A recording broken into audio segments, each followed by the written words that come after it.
Hello guys, जोंनि बर' हारिनि आदै मादै आदा बाजैनि फंबाय बिनानाव लोगोसे बर' हारिनि आंगो लोगोफोरा मुस प्रकाश नार्जारि नोंथांमोना नायदों BM setup channel. First of all गिबियावनो जोंनि बर' हारिनि गासिबो रायजो राजाफोरखौ उन्दै गेदेर आंनि गोसो गोरबोनिफ्राय खुलुमनाय जासिहरबाय आरो गोजोन रंजालि बैसागु आं बयनिसिमबो बुंहरनो थाबाय। लोगोफोर जोंनि भारत हादराव बे जाय कर'ना भाइरास बे बारानिफ्राय बारा साग्लोबजालांगासिनो दङ आरो लोगोसे बेजों लोगोसे बुहुमावनो लकडाउना जागासिनो दङ। बै भाइरासआ ओरैबायदि माने बुहुमखौनो सोमावग्लुंबाय बिनिफ्राय आरो हिस्टोरिक दासिमबो गैथ'वामोन। स' माखासे सुबुंफोरा बेखौबो होनदों कि इन अफ द वर्ल्ड बे समायखौ होनना बुंदों वर्ल्ड वार 3 विथ द भाइरास होननानै बे माखासे बाथ्राखौ बुंदों बेखौ फोसावबाय थादों बेबायदि आरोना। स' जोंनि भारत हादरावहाय माखासे ओरैबायदि एरिया दं जाय एरियायावहाय बे भाइरासजों साग्लोबजायाखै मिथिबायना आरो ओरैबायदि एरिया दं बे भाइरासजों साग्लोबजादों बाट नाथाय गोदान दाबावै रिसेन्टलि दाबावै गोदान भाइरास माने साग्लोबजानाय मानसि मोनथ'वाखै आरो ओरैबायदि जायगा दङ जाय जायगायावहाय बारानिफ्राय बारा सानसेयाव गोबां बारानिफ्राय बारा जोंनि भारत हादरनि मानसि सुबुं अनजिमाखौ बे भाइरासजों साग्लोबजानाय लिस्टआव दोनगासिनो दं ओरैबायदि। स' बिनि गेजेराव माखासे स्टेटनिफ्राय रिक्वेस्ट खालामदों जोंनि एरियाखौ बा जोंनि स्टेटखौ एक्सटेन्ड खालामनांगौ आरो ओरैबायदि माखासे माने स्टेटआ बुंदों कि जोंनि एरियायावहाय बा जोंनि स्टेटआवहाय माने बे भाइरासजों साग्लोबजायाखै स' जोंनि स्टेटखौ बे भाइरासनिफ्राय एसे एक्सटेन्ड खालामनायखौ खम खालामदो माने बेवहाय जोंखौ एसे माने मा होनोमोनलाय बेखौ उदां होदो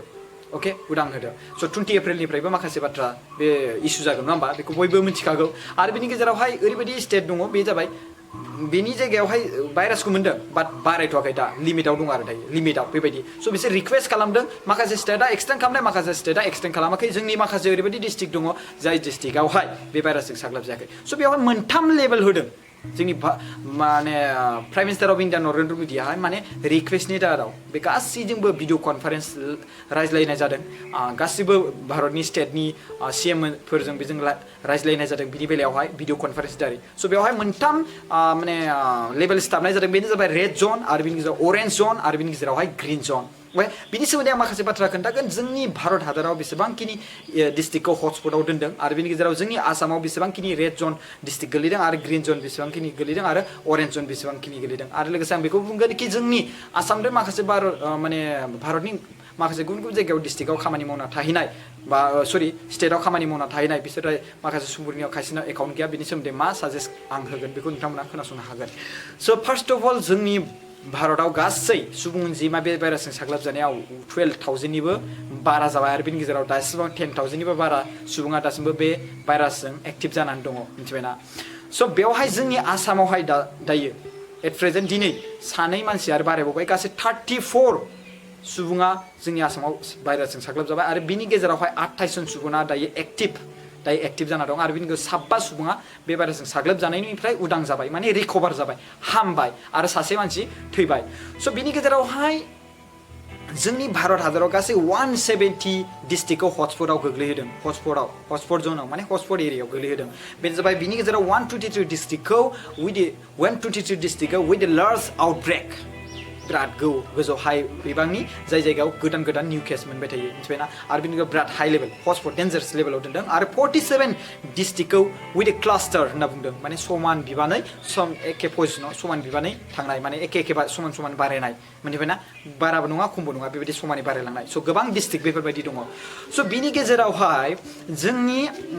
माने आसामावहाय मा डिस्ट्रिक्टआ रेड जन आरो अरेन्ज जन आरो ग्रिन जन आं बारा एसेबां माखासे गोनांथि गैयैखौ बुंला नङा होमबा। स' स्किमावहायथ' मोनसे स्किम मेसेन्जारावबो मोनसे पस्ट होलायदों जोंनि स्किमाव कर'ना भाइरासजों साग्लोबनाय गैया माने बेबायदि बाथ्रा बुंलायदों आरो नोंथांमोना बेखौ नुदों जानांगौ आं आसा खालामो। स' जोंनि आसामावहाय गासै रेड जनाव मोनबा डिस्ट्रिक्ट गोलैदों मिथिबायना बे मोनबा डिस्ट्रिक्टनि गेजेरावहाय गलाघाटआ मोनसे नलबारिया मोनसे धुब्रिया मोनसे आरो बिनि गेजेरावहाय आरो बिनि गेजेरावहाय गवालपारा मोनसे आरो मरिगाव मोनसे गासै मोनबा डिस्ट्रिक्टआ रेड जनाव गोलैदों बेनो जाबाय गलाघाट नलबारि आरो बिनि गेजेराव धुब्रि आरो बिनि गेजेराव गवालपारा मरिगाव बिसोर गासैबो रेड जन एरियायाव गोग्लैयो मिथिबायना। आं रेड जना मा आरो अरेन्ज जना मा आरो ग्रिन जना मा आं बेखौबो बुंगोन। लोगोसे बिनि गेजेरावहाय साउथ सालमाराया अरेन्ज जनाव गोलैदों जोंनि आसामनि सिङावहाय साउथ सालमारा आरो बिनि गेजेराव लखिमपुर आरो बिनि गेजेराव कामरुप आरो बिनि गेजेराव काछार आरो कारिमगन्ज आरो कामरुप मेट्र'पलिटान आरो हाइलाकान्दि बे जाबाय अरेन्ज जनाव गोलैदों। आरो बिनि गेजेरावहाय ग्रिन जनाव गोलैदों जरहाट डिब्रुगड़ बिश्वनाथ कार्बि आंलं आरो बिनि गेजेराव उदालगुरि तिनसुकिया सनितपुर शिबसागर नागाव माजुलि क'क्राझार कार्बि आंलं हजाय डिमा हासाव दारां आरो चिरां ओमफ्राय बिनि गेजेराव सराइदेव आरो बङाइगाव बरपेटा आरो बाक्सा बेफोर गासिबो ग्रीन जोनाव गोग्लैदों लोगोफोर स' दानियाबो आं नोंथांमोनखौ बुंनो सानदों कि रेड जोन आरो अरेन्ज जोन आरो ग्रीन जोना मा रेड जोना जाहैबाय जाय जायगायावहाय ओरैबायदि रिसेन्टलि गोदान भाइरास मोनगासिनो दं दिनैनो दिन सासे सानै साथाम 100टा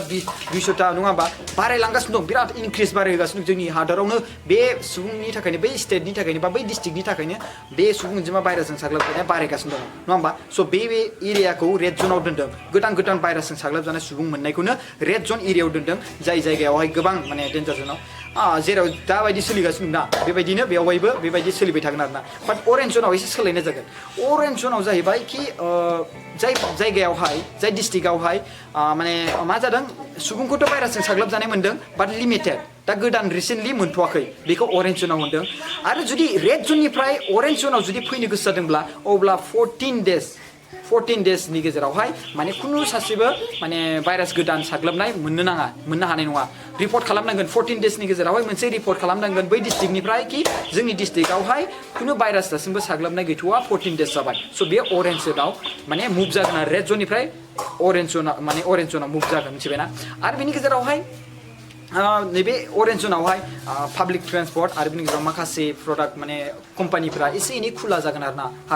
हार्भेस्टिं प्रडाक्ट जानाय लोंनायफोरखौथ' एसे प्रभाइड खालामखागोनानो एसे अरेन्ज जोन माने लेभेलाथ' एसे पावार माबा थागोन ना नङा होमबा रेड जोन अरेन्ज जोन ग्रीन जोन होदोंबा बिनि गेजेराव एसे एनैथ' माबा मोनसे फेसिलिटि थागोन नङा होमबा स' अरेन्ज जोननि गेजेरावहाय बेनो कि पाब्लिक ट्रेन्सपर्ट आरो बेनि हार्भेस्टिं प्रडाक्ट बेफोरखौ गासिखौबो लिमिटेड होगोन आरो बिनिखौ जानाय लोंनाय गासिबो बेखौ प्रभाइड खालामनाय जागोन एसे माने खुला बायनाय मानायफोरखौ दखानफोरखौ मिथिबाय थांनायफोरा एसे लिमिटेड बिराद लिमिटेड स' ग्रीन जोनावबो बेबायदियानो सेम ग्रीन जोनावबो बेबायदिनो बाट ग्रीन जोनखौ मानि थाखाय दोननाय जादों ग्रीन जोनाव जाय डिस्ट्रिक्टनिफ्राय दासिमबो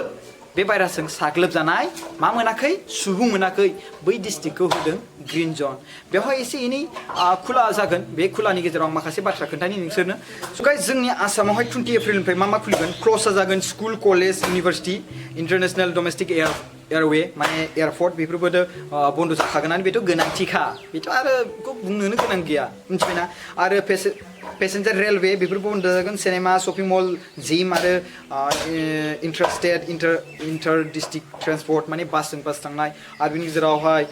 रिलिजियस प्लेस आरो सुइमिं पुल पार्लार्स माने बिउटि पार्लार्स ओमफ्राय बेनि गेजेराव सिटि बास फर इमप्लयि बेफोरबो आरो बेनि गेजेराव अपेन जागोन बे जाबाय first and second grade in government employee in necessary just important जाय नेसेसारि एसेन्टियेल हमना ला बेफोरनि थाखाय ओमफ्राय बेनि गेजेरावहाय 33% थार्ड आरो फोर्थ ग्रेड गभार्नमेन्ट इमप्लयिखौ होनाय जागोन 33% दै बाट माने फार्स्ट आरो सेकेन्ड ग्रेडनिखौ फुरा होजोबनाय जागोन बाट 33%निखौ थार्ड रेंक आरो फोर्थ रेंक ग्रेडनि गभार्नमेन्ट इमप्लयिखौ होनाय जागोन आरो बेनि गेजेराव 50% केसिउ नाट टि राबार प्लान्टेसन बेफोरखौ होनाय जागोन खुला खालामनाय जागोन 50% ओमफ्राय बेनि गेजेराव जब खामानि मावनाय बैफोर जायफोर दायो सोलिगासिनो दङ जब कार्डआव बेनो जाबाय एमनेरेगा ओमफ्राय बेनि गेजेराव चिकेन फिस शप जाय दखान बेदर फाननाय बेखौ खुला खालामनाय जागोन बेंक बेफोरखौ येस बेंकफोरखौबो खुला खालामनाय जागोन एलपिजि बेनो जाबाय गुड्स ट्रेन माने मुवा बेसादनि ट्रेन आरो बेनि गेजेराव भेटेरिनेरि हस्पिटाल मिल्क शप एनिमेल फुड शप एंग्र बेस शप रेशन शप फ्रुइट शप भेजिटेबल शप ओमफ्राय बेनि गेजेरावहाय pharmacy ATM telecommunication petrol pumps ओमफ्राय tea stalls emergency health media water supply goods truck vehicle highway dhaba highway trucks repairing shop food manufacturing industry in village irrigation works village road repairs work natural gas industries ओमफ्राय बेनिफ्राय hydro electric station coal and transport माने खैला जे बेफार खालामोना नैफोरनिबो खुला खालामनाय जागोन स' बेफोर खुला जागोन आरोना आं बेखौ गोसोआव थायाखैमोन बिनि थाखायनो आं नोंथां मिथियाव मबाइल लानानै आं बे बाथ्राखौ बुंनो गोनां जाबाय लोगोफोर स' लोगोफोर